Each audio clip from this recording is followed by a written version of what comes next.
Hello friends, તો આજે આપણે બનાવશું ગાજરનો હલવો. ઘરમાં જ રહેલી સામગ્રીથી કોઈપણ આર્ટિફિશિયલ કલર વગર ટેસ્ટી અને સરસ ગાજરનો હલવો આપણે ઘરમાં રહેલા સામગ્રીથી બનાવીશું. હેલો ફ્રેન્ડ્સ, તો આજે આપણે બનાવીશું ગાજરનો હલવો. તો એના માટે મેં 1 કિલો ગાજર લીધા છે. ત્યાં આ રીતના મોટા અને લાલ ગાજર લીધા છે.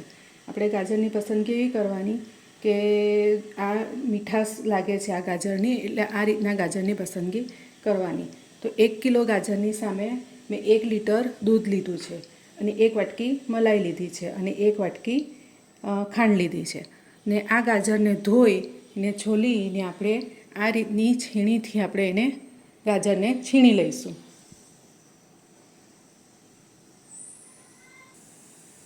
તો તમે જોઈ શકો છો ફ્રેન્ડ્સ કે મેં છીણીની મદદથી બધા જ ગાજરને છીણી લીધા છે. હવે આપણે એને હલવો બનાવીશું. તો મેં એના માટે ગેસ ચાલુ કરીને એક પેણી ચડાવી દીધી છે. એની અંદર 1 ચમચી ઘી મૂકીશું આપણે.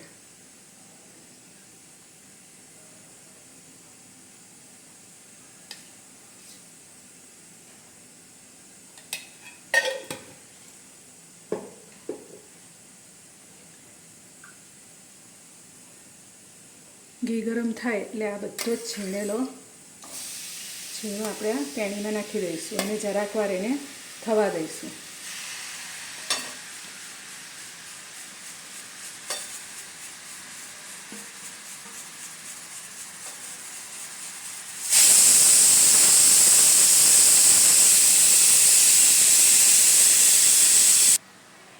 તમે જોઈ શકો છો ફ્રેન્ડ્સ કે બધા ગાજરને ઘીમાં થોડા સાતળી લીધા છે.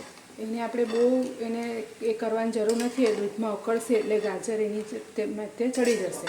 તો આપણે આને ખાલી ઘીનું કોટિંગ જે ઉપર થઈ જાય એ રીતનું જ આપણે થોડીક વાર જ સાતળવાનું છે. 2-5 મિનિટ સાતળશું પછી આપણે આની અંદર દૂધ રેડી દઈશું.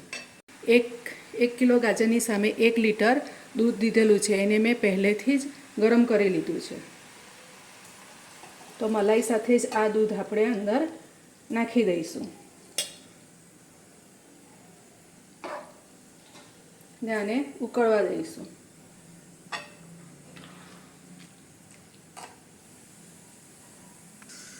તો તમે જોઈ શકો છો ફ્રેન્ડ્સ કે આપણું દૂધ ઉકળવા માંડ્યું છે. તો આ દૂધ બધું જ્યાં સુધી ના બળી જાય ત્યાં સુધી આપણે આ ગાજરને હલાવશું ને કરતા જઈશું એને. આ દૂધ પૂરેપૂરું બળી જવું જોઈએ.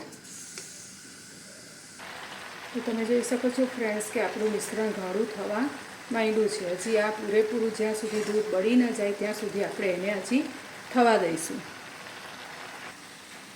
તો તમે જોઈ શકો છો કે આપણું દૂધ પૂરેપૂરું બળી ગયું છે. તો આ સમયે આપણે આ 1 વાટકી જે મલાઈ રાખી હતી ઘરની મલાઈ તે આપણે નાખીશું. તો મલાઈથી છે ને એ માવાનું કામ કરશે અને આપણા આ મિક્સચરને માવા જેવો ટેક્સચર આપશે અને એકદમ માવેદાર ને સરસ હલવો થશે. મલાઈ નાખશે એટલે પાછું આ રીતનું મિક્સર થોડું ઢીલું થઈ જશે. તો જ્યાં સુધી આ પાછું ઘટ ના થાય ત્યાં સુધી આપણે પાછું એને થવા દઈશું. તો તમે જોઈ શકો છો ફ્રેન્ડ્સ કે મલાઈ નાખ્યા પછી પણ આપણું મિક્સર પાછું ઘટ થઈ ગયું છે. તો હવે આપણે એની અંદર ખાંડ નાખી દઈશું. અહીં મેં 1 વાટકી ખાંડનો ઉપયોગ કર્યો છે. 1 કિલો 1 વાટકી ખાંડનો ઉપયોગ કર્યો છે. જો તમે તમારા ટેસ્ટના હિસાબે વધુ કે ઓછી કરી શકો છો. હવે આ ખાંડનું પાણી પાછું છૂટશે એટલે ખાંડનું પાણી જ્યાં સુધી બરાબર બળી ન જાય ત્યાં સુધી આપણે એને હલાવતા જઈને પાછો ઉકાળી લઈશું.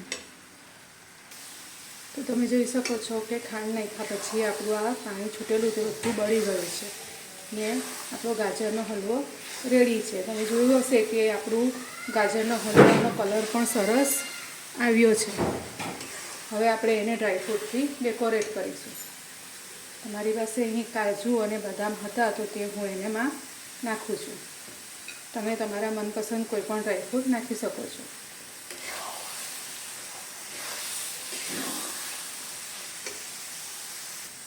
તો આપણો આ ગાજરનો હલવો રેડી છે. તમે જોઈ શકો છો કે આ આપણું મિક્સર ઘી છોડવા માંડ્યું છે અને સરસ રીતે તૈયાર છે. એમાં હવે એક પણ પાણીનું પ્રમાણ નથી. એકદમ ઘટ્ટ અને સરસ થઈ ગયો છે. તો હવે આપણે એને એક સર્વિંગ બાઉલમાં લઈ લઈશું.